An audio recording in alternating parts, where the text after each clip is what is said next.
เจออากาศหนาวเข้าไปหลาน้อยอุ๋งอิ๋งออกมาเคลื่อนไหวแบบนี้ครับพี่น้องเคลื่อนไหวแบบใดนั่นก่อนอื่นขอกล่าวคำว่าสวัสดีครับผม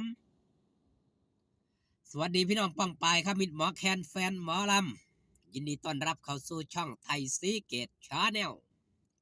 กับบรรยากาศอุ่นขึ้นมาแน่จักน้อยหนึ่ง20กว่าองศาตอนนี้ครับเศร้านี่โอ้ยหนาวคัก11 องศาโดยประมาณครับตื่นขึ้นมาแล้วรู้สึกว่าเย็นกว่าสมือสุเว้นเบิ่งแย่งสุขภาพกันแน่เด้อครับเด้อพี่น้องปองปายอากาศเปลี่ยนแปลงโดยฉับพลันโดยเฉพาะการเป็นหวัดเป็นไอเป็นไทยซีเกตชาแนลกับเป็นหวัดสู้มือนี่แหละครับแพ้อากาศเอาหันมาว่าฮอดจอดถึงเรื่องราวของหลาดน้อยอุ๋งอิงครับค่ำคืนนี้คิวงานหลาดน้อยอุ๋งอิงอยู่ปากซอยกิ่งแก้ว13บางพลีสมุทรปราการพี่น้องมิตรหมอแคนแฟนหมอลำก็อย่าลืมไปให้กำลังแรงเชียร์แรงใจเด้อครับเด้อสำหรับหลาดน้อยอุ๋งอิงพร้อมทีมงานชาวคณะสาวน้อยเพชรบ้านแพงหลายผู้หลายคนผมเตือนได้ว่าเป็นห่วงเป็นใยครับสำหรับหลาดน้อยอุ๋งอิงเนื่องจากอากาศเปลี่ยนแปลงนี่ละสุขภาพร่างกายเป็นส่วนสำคัญเนาะโดยเฉพาะศิลปินอย่างหลาดน้อยอุ๋งอิงนี่แฟนคลับFCนี่เป็นห่วงเป็นใยกันมากมายหลายผู้หลายคนสืบเนื่องจากคุณล่ะครับไทยหนังมาแม่หน่อยกับเจ็บไข้ได้ป่วยเนาะร่างกายอ่อนแออยู่แล้ว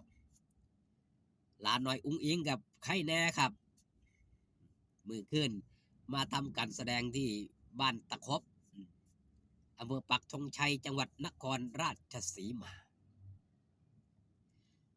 หลานน้อยอุ๋งอิงได้ออกมาโพสต์แบบนี้ครับความเคลื่อนไหวของหลานน้อยอุ๋งอิงส่งงานค่ะขอบพระคุณพ่อแม่FC ทุกคนเด้อจ้าที่มาให้กำลังใจอีหลาอยู่นาห้านในมือนี้พ่อแม่มาให้กำลังใจลาเต็มนาห้านเลยจ้าขอบพระคุณพ่อแม่ที่เอ็นดูเมตตาลาเด้อจ้ามื้อนี้ลามีความสุขคักจ้าขอบพระคุณพ่อโจแม่นุชพ่อนนแม่บีย่าสุภาพลุงอำนาจขอบพระคุณพ่อแม่FCพลังเงียบทุกคนเด้อจ้า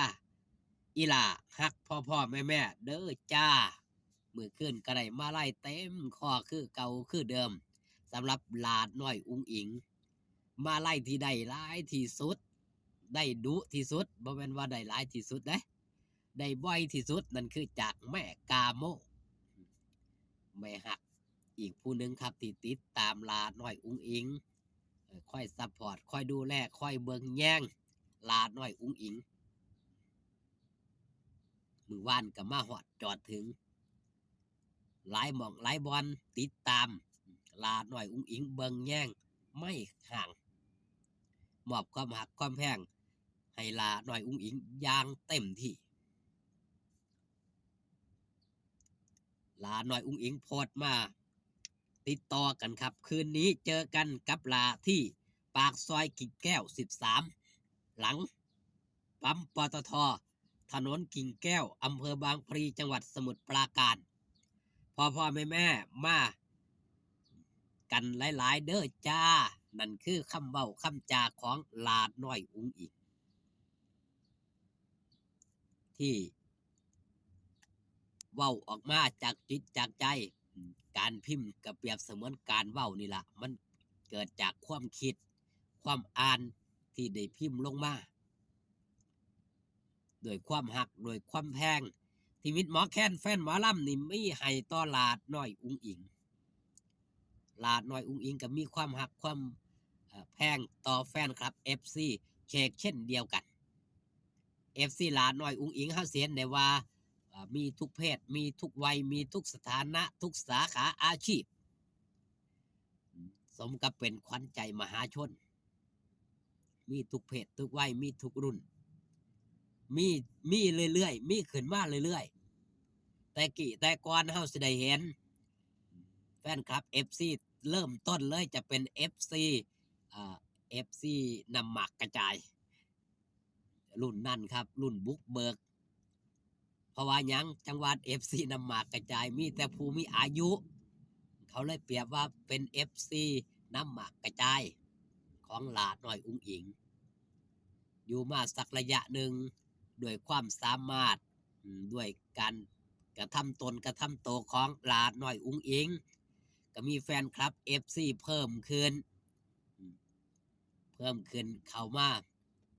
ดึงใจวัยรุ่นเข้ามาดึงใจสาวสองเข้ามาต่อมาดึงใจเด็กน้อยๆเข้ามาเป็นแฟนคลับ FC ลาดน้อยอุ๋งอิงโดยปริยายบ่ฮู้ว่าต้องมนต์เสน่ห์หม้องใดของลาดน้อยอุ๋งอิง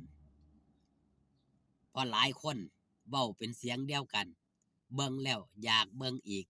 ฟังแล้วอยากฟังอีกอยากฟังซ้ำก็บ่เคยเปิดบ่เคยนายบ่เคยเบื่อแห่งเห็นแห่งหักแห่งเห็นแห่งเป็นตาแพรกแห่งเห็นแห่งอยากพ่ออยากจับอยากบายหลายคนเป็นจังสันครับหลายคนพอจะหูว่าลาน้อยอุ๋งอิงสิไปเตรียมตนเตรียมตัวมาค่อยท่าอยากสิมาพบมาพอก่อนหมู่ก่อนพวกเช่นกับการลงคลิปของทางช่องพ่อแม่อุ๋งอิงนี่หรือว่าช่องเสียนนท์ช่องพ่อการใช้ที่ลงเรื่องเล่าของลาหน่อยอุ๋งอิงก็ตามแฟนครับ FC จับจ้องครับจักหน้าที่ผู้ใดไปเม่นแรกแน่ฉันได้เม่นแรกว่าง่ายๆครับทุกวินาทีของลาหน่อยอุ๋งอิงมีแฟนคลับ FC เข้าไปให้กำลังใจยังล้นหลามนั่นคือความเคลื่อนไหวของลาหน่อยอุ๋งอิงที่มีต่อแฟนคลับ FC มิดหมอแคนแฟนหมอลำเป็นศิลปินที่ว่าใจเกินร้อยมีสปิริตมีความรับผิดชอบต่อหน้าที่การงานที่เจ้าของเฮ็ดเจ้าของทำโดยบ่เปิดบ่นายสมกับอยากมาเป็นศิลปินอยากมาหาเงินหาคำหักในอาชีพหักในการงานจนประสบผลสำเร็จยังส่งเสริมให้คนอื่นๆได้มีอาชีพได้ประสบผลสำเร็จหลายผู้หลายคนตามที่มิดหมอแคนแฟนหมอลำได้เห็นนั่นแหละครับอย่าลืมอย่าพลาดครับค่ำคืนนี้ซอยกิ่งแก้ว13บางพลีจังหวัดสมุทรปราการไปพบไปพ่อลาหน่อยอุ๋งอิงพร้อมทีมงานชาวคณะกันหลายๆเด้อครับเด้อฝากตอนเอาไว้แต่เพียงสำนี้ครับพ่อกันคลิปหน้าสบายดีครับผม